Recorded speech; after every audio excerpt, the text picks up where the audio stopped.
30 ఏండ్లైనా ముదిరిపోయి పెండ్లిలు కానోళ్ళు, ఎన్ని దిక్కులా తిరిగినా పిల్ల దొరకనోళ్ళు, పిల్ల ఉన్నా పిల్లగాన్ని మెచ్చనోళ్ళు, అయ్యో ఈ జన్మల పెండ్లి భాగ్యం ఉన్నదా లేదా అని తాన్లాడేటోళ్ళు ఆదిలాబాద్ ఆసిఫాబాద్ జిల్లాల కోయగోండు గూడాలలో పుట్టినా మంచిగా ఉండని అనుకుంటున్నారట.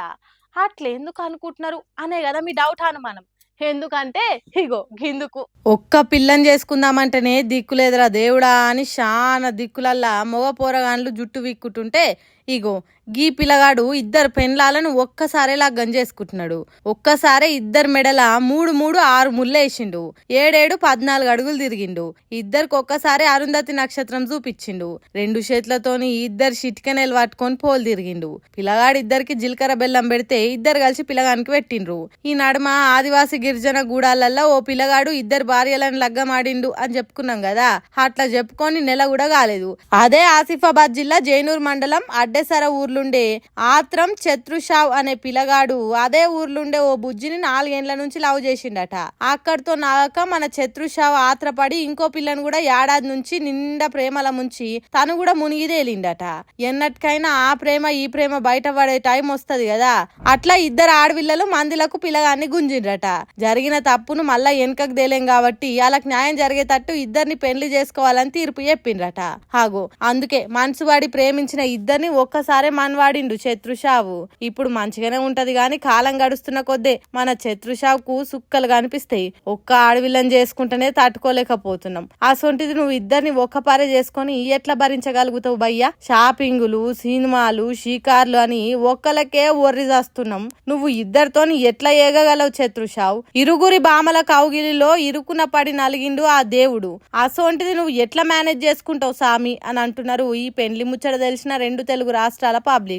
ఎంతైనా ఆదిలాబాద్ ఆదివాసి మగపిల్లలు అదృష్టవంతులు. ఇష్టపడ్డ ప్రతి పిల్లని ఇడవకుండా పెండ్లి చేసుకోవచ్చని తమకు తామే కుళ్ళుకుంటున్నారట పెండ్లి కాకుండా ముదిరిపోతున్నోళ్ళు.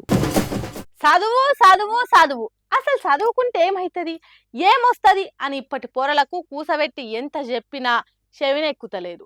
చదువు అంటే ఉత్త బుక్కులు పట్టుకుని అక్షరాలు దిద్దుడు కాదు. చదువు విలువ, చదువుకుంటే ఏమైతుందని దాని విలువ తెలిసిన వాళ్ళని అడగాలి. చదువుకుంటే మా బతుకులు బాగుపడు అని దినా మేడ్చేటోళ్ళని అడిగితే తెలుస్తుంది.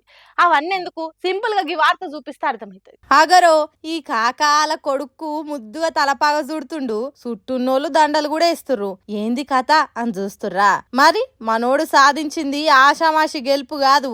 గొర్రెలు కాసుకొని బతికే ఈ తండ్రి కడుపులో ఉట్టి చదువు విలువ తెలుసుకొని తెలందాకా పొద్దుందాకా కష్టపడి చదివి యూపీఎస్సీ ర్యాంకు కొట్టిండు. బీరప్ప సిద్దప్ప ధోని అనే గీ అన్నోళ్ళ కుటుంబం గొర్రెలు కాసుకుంటా బతుకుతుర్రట.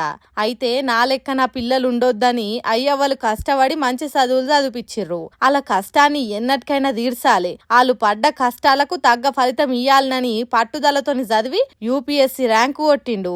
అందుకే ఈ సంబురాన్ని ఆనందాన్ని వాళ్ళ సాంప్రదాయం తగ్గట్టు ఇట్లా తలపాగా జుట్టి దండలేసి మెచ్చుకుర్రు. ఇది మామూలు సక్సెస్ కాదు మరి.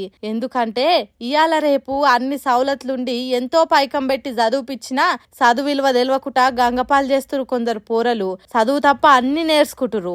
అసొంటోలు ఈ అన్నను చూసి చదువు విలువ, చదువు గొప్పతనం గురించి తెలుసుకోవాలి అని మాట్లాడుతుర్రు. తమ పిల్లలు కూడా ఎన్నటికైనా ఇసొంటి ఘనత సాధించాలని ఎదురు చూస్తున్నా అయ్యవ్వలు.